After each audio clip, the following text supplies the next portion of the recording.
Gulf బాధితులకు అండగా ఉంటుంది రాష్ట్ర సర్కార్. గల్ఫ్ దేశాల్లో చనిపోయిన వారికి ఆర్థికంగా సాయం చేయాలని నిర్ణయించింది. దీనికి సంబంధించిన గైడ్ లైన్స్ రిలీజ్ చేసింది సర్కార్. ఎక్స్ గ్రేషియా కోసం 6 నెలల్లోగా దరఖాస్తు చేసుకోవాలని సూచించింది.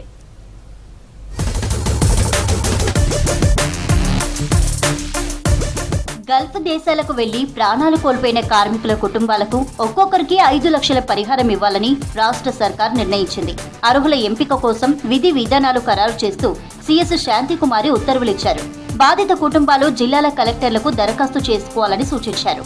అయితే కార్మికుడు చనిపోయిన 6 నెలల్లోపు అప్లై చేసుకోవాలని చెప్పారు.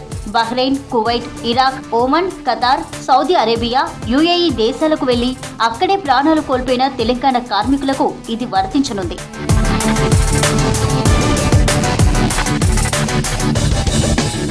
మరణించిన గల్ఫ్ ఉద్యోగి భార్య, పిల్లలు లేదా తల్లిదండ్రులను ప్రాధాన్యత క్రమంలో ఈ ప్రయోజనం కోసం కుటుంబ సభ్యులుగా పరిగణిస్తారు.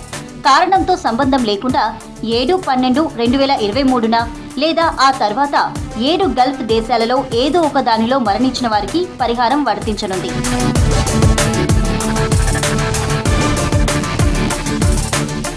గల్ఫ్లో కార్మికుడు మరణించిన లేదా డెడ్ బాడీని స్వీకరించిన తేదీ నుంచి 6 నెలలలోపు అతని కుటుంబ సభ్యులు అవసరమైన పత్రాలతో దరఖాస్తును సంబంధిత జిల్లా కలెక్టర్కి ఇవ్వాలి. సమర్పించిన డాక్యుమెంటేషన్ ఆధారంగా దరఖాస్తును పరిశీలించడానికి, అర్హతను ధృవీకరించడానికి జిల్లా కలెక్టర్ ఏర్పాటు చేస్తారు.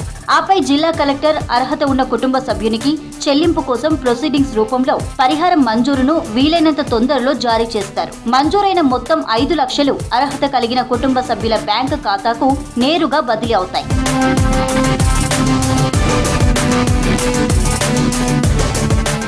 దరఖాస్తుతో పాటు మరణించిన గల్ఫ్ ఉద్యోగి మరణ ధృవీకరణ పత్రం ఇవ్వాలి. చనిపోయిన గల్ఫ్ ఉద్యోగికి చెందిన రద్దయిన పాస్పోర్ట్ జత చేయాలి.